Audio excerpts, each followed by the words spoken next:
Hello guys, welcome back to my channel. This is my third video. तो last video में जैसे हमने देखा था कि हम कैसे एक एक्सप्रेस में एक सर्वर क्रिएट कर सकते हैं ऐप डॉट लिसन को यूज़ करके। कैसे हमने mongoose को यूज़ करके डेटाबेस से कनेक्टिविटी की थी। ये सब हमने लास्ट की वीडियोस में देखी थी। इसी को आगे बढ़ाते हुए आज हम देखेंगे कि कैसे हम एक्सप्रेस को यूज़ करके CRUD APIs को क्रिएट कर सकते हैं। इसमें हम 4 HTTP मेथड्स यूज़ करेंगे: get, post, put and delete. तो आइए स्टार्ट करते हैं। तो सबसे पहले किसी भी एपीआई को बनाने के लिए हमको डेटाबेस में एक टेबल या कलेक्शन बनाना पड़ेगा। तो डेटाबेस में टेबल या कलेक्शन बनाने के लिए हमको उसका स्कीमा यहाँ पे बनाना पड़ेगा। उसका स्कीमा क्रिएट करने के लिए mongoose के हमको एक प्री डिफाइंड मेथड देता है स्कीमा क्रिएट करने के लिए, जो कि हम यहाँ पे क्रिएट करेंगे। तो आइए स्टार्ट करते हैं हम। तो सबसे पहले हम इधर एक कॉन्स्टेंट बनाएंगे। अभी हम यूज़र नाम का एक कलेक्शन बनाएंगे, तो हम यूज़र स्कीमा कॉन्स्टेंट ले लेंगे, जो कि mongoose को यूज़ करके एक स्कीमा क्रिएट करेगा। इसमें हमको जितनी भी कलेक्शंस के अंदर फील्ड्स लेनी है वो सारी हम यहाँ पे डिफाइन करेंगे। जैसे कि हम यूज़र नेम हो सकता है, ईमेल हो सकता है, पासवर्ड हो सकता है, फ़ोन नंबर हो सकता है, या कोई भी फील्ड्स जो आपके अकॉर्डिंगली आपके प्रोजेक्ट में आपको काम आ रही हो आप यहाँ पे ले सकते हैं। तो हम अभी 3 चीज़ें लेंगे। एक नेम, जो कि टाइप स्ट्रिंग होगा उसका, और अपने और भी प्रॉपर्टीज हम यूज़ कर सकते हैं रिक्वायर्ड ट्रू। तो हम इसको रिक्वायर्ड ट्रू कर रहे हैं। अगर यूज़र हमको इसको एम्प्टी भेजेगा तो ये एक एरर थ्रो करेगा कि नेम इज़ रिक्वायर्ड। अगर हम चाहे तो रिक्वायर्ड नहीं हो तो हम इसको हटा भी सकते हैं यहाँ से, बट अभी के लिए हम इसको रिक्वायर्ड ट्रू कर रहे हैं। नेक्स्ट हम यूज़ कर रहे हैं एक ईमेल आईडी। इसमें भी हम टाइप स्ट्रिंग लेंगे, देन रिक्वायर्ड को भी हम ट्रू कर रहे हैं वैलिडेशंस के लिए। देन हम एक चीज़ और ले रहे हैं, यूज़र की एज, जो कि टाइप नंबर होगी। ओके, इसको हम रिक्वायर्ड नहीं रख रहे। तो ये हमारा एक स्कीमा क्रिएट हो गया, जो कि हमारे डेटाबेस के कलेक्शन के साथ मैपिंग करेगा। तो डेटाबेस का स्कीमा क्रिएटेड है। अब स्कीमा को क्रिएट करने के लिए हमको इसका एक मॉडल बनाना पड़ेगा। तो मॉडल बनाने के लिए हम यूज़ करेंगे const user model equals to mongoose dot model. तो mongoose डॉट मॉडल क्या करता है, इस स्कीमा को मॉडल में कन्वर्ट करेगा, जो कि मॉडल हम अपनी एपीआई से यूज़ करेंगे, जिसके थ्रू हम एपीआई को कॉल करेंगे या अपने डेटाबेस से क्वेरीज को यूज़ करेंगे, तो वो सब यहाँ पे काम आएगा। तो यहाँ पे हमको 2 चीज़ें देनी पड़ेगी। एक डेटाबेस कलेक्शन का नाम हमारे, तो यहाँ पर हम जो भी प्रोवाइड करेंगे उसका प्लूरल फॉर्म हमारे डेटाबेस में क्रिएट हो जाएगा। जैसे कि हमने यहाँ पे यूज़र्स दिया है, तो डेटाबेस में कलेक्शन या टेबल क्रिएट हो जाएगी यूज़र्स नाम से। ओके, तो नेक्स्ट इस यूज़र स्कीमा जो हमने ऊपर बनाया है वो हम यहाँ पे पास कर देंगे। तो ये एक मॉडल क्रिएट हो जाएगा, इसको हम अपने एपीआई में क्वेरीज लाने के लिए यूज़ करेंगे। ओके, तो यहाँ तक हमारा स्कीमा क्रिएट हो चुका है। तो अब हम आते हैं हमारी एपीआई क्रिएट करने के लिए। सबसे पहले हम एक एपीआई बनाएंगे पोस्ट की, जो कि पोस्ट मेथड यूज़ करेगी।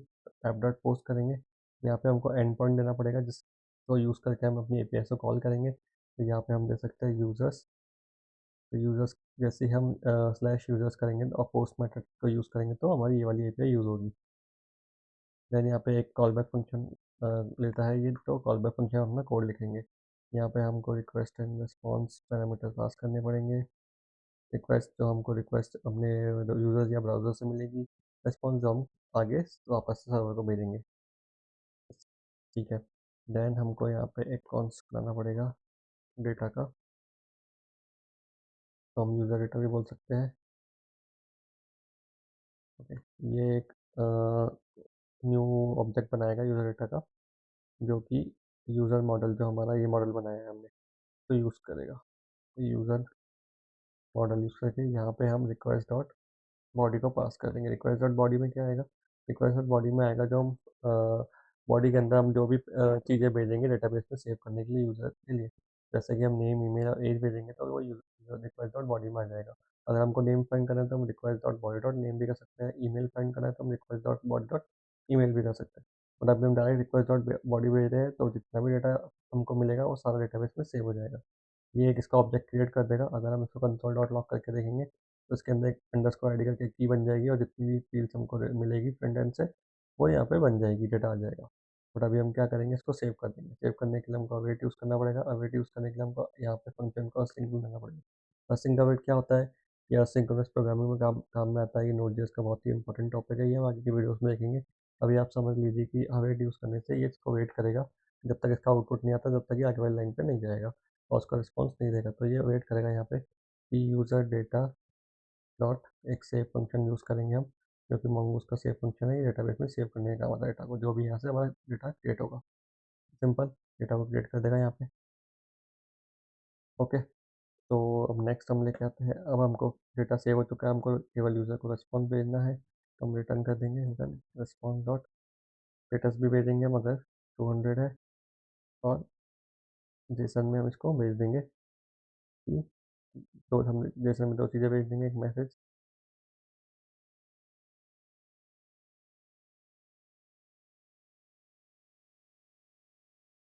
User created successfully. अब आप चाहो तो डेटा भी भेज सकते हो, डेटा में हम यूज़र डेटा भेज देंगे। तो ये हमारी एक एपीआई क्रिएट हो चुकी है। बट अभी ये एक नॉर्मल सी एपीआई हमने बनाई है, इसको हम एक चीज़ और इम्प्रूवमेंट करेंगे, इसको हम ट्राई कैच ब्लॉक में डालेंगे। ट्राई कैच ब्लॉक कहाँ काम आता है ये भी मैं आपको समझाऊंगा। जो हम ट्राई कैच ब्लॉक को यूज़ में लेते हैं, जनरली होता क्या है, हम जो भी एरर आती है उसको हम बाय डिफ़ॉल्ट हैंडल करके चलते हैं। जैसे कि यहाँ पे अगर कोई एरर आएगी, तो हमने अभी कोई एरर हैंडल नहीं करी है हमें, बट बाय डिफ़ॉल्ट हम एरर हैंडल करके चलते हैं। बट बाई चांस कोई ऐसी एरर आ रही है जो हमने हैंडल नहीं करी है, तो वो उसको ऑटोमेटिकली हैंडल करके और कैच में उस एरर को दिखा देगा। अगर हम ट्राई कैच यूज़ नहीं करेंगे तो वो एरर को दिखाएगा और हमारा सर्वर बंद हो जाएगा, जो कि अगर हम प्रोडक्शन पे कोई ऐप डाल रहे हैं तो उसके लिए सही नहीं है, जो हमारा सर्वर बंद नहीं होना चाहिए। तो इसलिए हम ट्राई कैच यूज़ करेंगे कि अगर कोई ऐसी एरर जो हमने एक्सेप्शन आ जाती है, जो हमने हैंडल नहीं कर रखी अपने कोड के अंदर, तो वो उसको हैंडल कर ले और यहाँ पे हमको एरर प्रोवाइड कर दे, बट और हमारा सर्वर भी बंद ना हो, सर्वर भी चलता रहे। तो यहाँ पे सिंपल सा हम बस कंसोल डॉट लॉग में एरर प्रिंट कर देंगे, जो कि हमको देखने काम आएगी क्या एरर आई है हमारे कोड में। बाई चांस अगर ये कोड किसी रीज़न से अगर डेटाबेस कनेक्टिविटी की वजह से चलता नहीं है तो ओके फाइन। पैकेज भी हमने यूज़ कर लिया, सिंका वेट हमने यूज़ कर लिया। देन अब हम आगे देखते हैं। ओके ठीक है, यहाँ पे भी हमको इसको एक वेरिएबल में डालना पड़ेगा, सेव्ड यूज़र, जो कि सेव होगा और इसी को हम आगे भेज देंगे रिस्पॉन्स में। अब रिक्वेस्ट डॉट बॉडी को पास करने के लिए, जो कि जेसन में आएगी, उसको पास करने के लिए हमको एक्सप्रेस एक मेथड देता है, जो कि हम यूज़ करेंगे यहाँ पे app dot use express dot Jason. ये क्या करेगा, हमारी जो रिक्वेस्ट से बॉडी आएगी उसको पास करने के काम आएगा, pass request body. Okay, app dot use express dot JSON होगा, तो इसको भी हमको आगे फंक्शन कॉल करना पड़ेगा, एक्सप्रेस एक जेसन फंक्शन कॉल करेगा, जो कि रिक्वेस्ट बॉडी को पास करेगी। Okay, so we are ready for our first API. तो let's try it in the postman कि कैसे ये API चलती है। उससे पहले हम इसको रन करके देखेंगे कि कैसे हमारी ऐप चलती है। तो नोड index.js करके अपना ऐप चलाएंगे। इस सर्वर हमारा रन हो चुका है, डेटाबेस कनेक्टिविटी अभी तक हुई नहीं है, तो डेटाबेस अभी कनेक्ट हो रहा है। जब तक ये डेटाबेस कनेक्ट लिखा नहीं आता हम अपना काम स्टार्ट नहीं कर सकते, क्योंकि जब तक डेटाबेस कनेक्ट नहीं होगा तो हमारी क्वेरीज चलेंगी नहीं।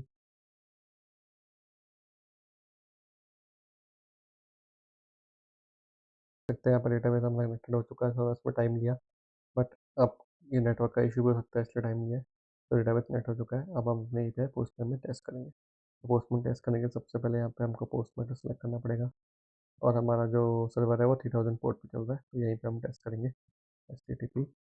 अभी हम लोकल होस्ट यूज़ कर रहे हैं, तो 3000 पोर्ट पे हम चेक करेंगे, और हमारा एंड पॉइंट है यूजर्स, जैसा कि हमने यहाँ पे यूज़ किया था यूजर्स नाम से, तो इसी को हम यूज़ करेंगे यूजर्स। हम बॉडी में जाएंगे, यहाँ पे राउ सेलेक्ट करके जेसन में अपना डेटा भेज देंगे। हमको तीन चीज़ें भेजनी है, एक नेम, जो कि यहाँ पे हम टेस्ट लिख के भेजेंगे, एक ईमेल, जो कि हम टेस्ट@gmail दे देंगे,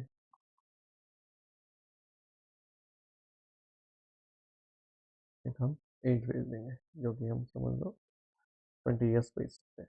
तो आइए हम टेस्ट करके देखते हैं, अगर सक्सेसफुली हमारा कोड बिल्कुल सही होगा तो सक्सेसफुली एपीआई हिट हो जाएगी। जैसा कि आप यहाँ पे देख सकते हैं हमारी एपीआई रन हो गई है, हमारा मैसेज यहाँ पे आ चुका है, यूज़र क्रिएटेड सक्सेसफुली, जो कि हमने यहाँ पे पास किया था।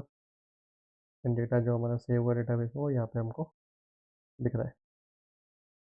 ओके, तो आपको समझ आया होगा कि कैसे हम एक पोस्ट मेथड यूज़ करके एक डेटाबेस में इंसर्ट करने की एक एपीआई बना सकते हैं using MongoDB and express.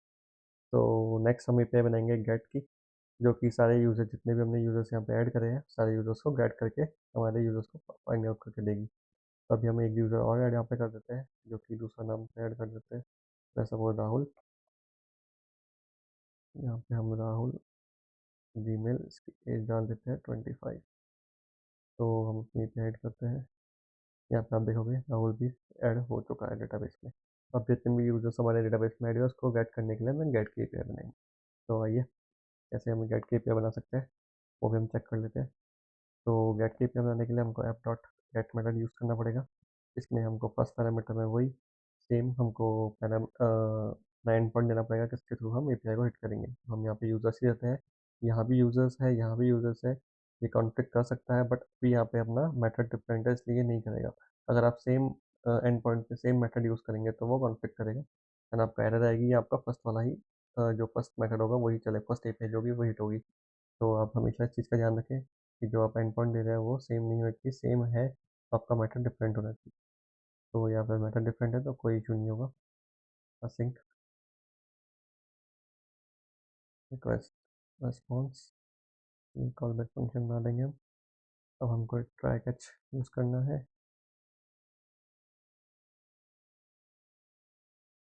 Control dot log में एरर दे देंगे। ट्राई में हम फाइंड करेंगे तो फाइंड करने के लिए हमारे पास एक फाइंड मेथड होता है मंगोज का, उसको हम यूज़ करेंगे और मोंगो डीबी में हम फाइंड यूज़ कर सकते हैं। तो const data equals to await user model, जो कि हमको डेटाबेस मैपिंग में काम आएगा, उसको फाइंड कर देंगे।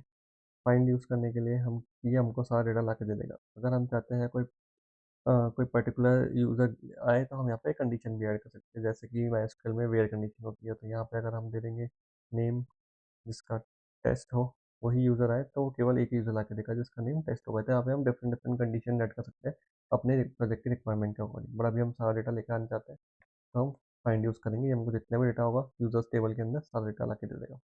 यहाँ पे हम इसको रिटर्न कर देंगे।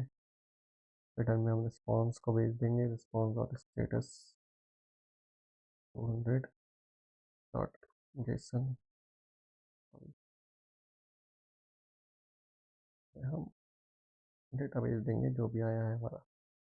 ओके, तो let's start and try again. Node dot index server running हो चुका है। डेटाबेस कनेक्टिविटी होते ही हम इस एपीआई को हिट करेंगे। एंड हमने अभी जैसे आप देखते हैं राहुल एक टेस्ट नाम से यूज़र है, दोनों यूज़र उनको गेट करके ला के देगा। तो आप देख सकते हैं डेटाबेस हमारा कनेक्ट हो चुका है। तो आइए हम गेट एपीआई को हिट करते हैं। एक नया यहाँ पे हम टर्मिनल खोल लेते हैं, यहाँ पे हम इसको कॉपी कर लेते हैं।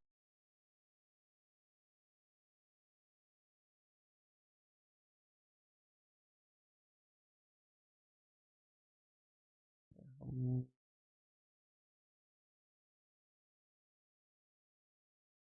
गेट बटन यूज़ करके HTTP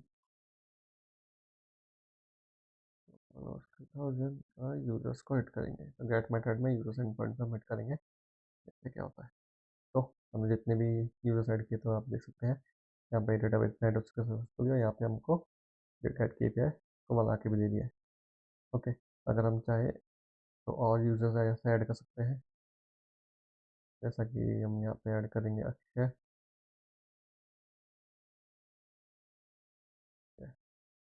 हम यहाँ पे पोस्ट करा, यूज़र हमारा सक्सेसफुली क्रिएट हो गया है। आइए हम देखते हैं कि वो हमारे ऐड डेटाबेस में ऐड हुआ है।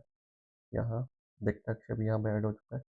तो गाइस आपने देखा कि कैसे हमने एक पोस्ट मेथड यूज़ करके एक डेटाबेस में इंसर्ट करने की एपीआई बनाई एंड कैसे हमने गेट मेथड यूज़ करके सारा डेटा को गेट करने की एपीआई बनाई। ओके, तो होप सो आपको मज़ा आया होगा वीडियो देख के। हम ऐसे ही और भी वीडियोस लाते रहेंगे। अभी के लिए इस वीडियो में इतना ही, बट आगे की वीडियो में हम इस सीरीज को कंप्लीट करेंगे कि हमको इसको आगे अभी हमको एक अपडेट की एपीआई बनानी है, एक डिलीट की एपीआई बनानी है और एक और एपीआई बनानी है जो कि यूज़र्स को फाइंड करेगी आईडी की हेल्प से। कि अगर हमको पर्टिकुलर आईडी की हेल्प से यूज़र को फाइंड करना है तो हम कैसे कर सकते हैं। तो अभी के लिए इस वीडियो में इतना ही, बट बने रहिए हमारे साथ। और प्लीज़ ये हमारा अभी थर्ड वीडियो ही है, तो हम आपसे रिक्वेस्ट कर सकते हैं केवल कि आप लाइक करो, सब्सक्राइब करो, कमेंट करो, ताकि हम और अच्छी से अच्छी वीडियो ला सकें। तो मैं यही बोलना चाहूँगा कि ज़्यादा से ज़्यादा सब्सक्राइब करें। तो प्लीज़ गाइस, ओके, तो मिलते हैं नेक्स्ट नेक्स्ट वीडियो में। Thank you, bye.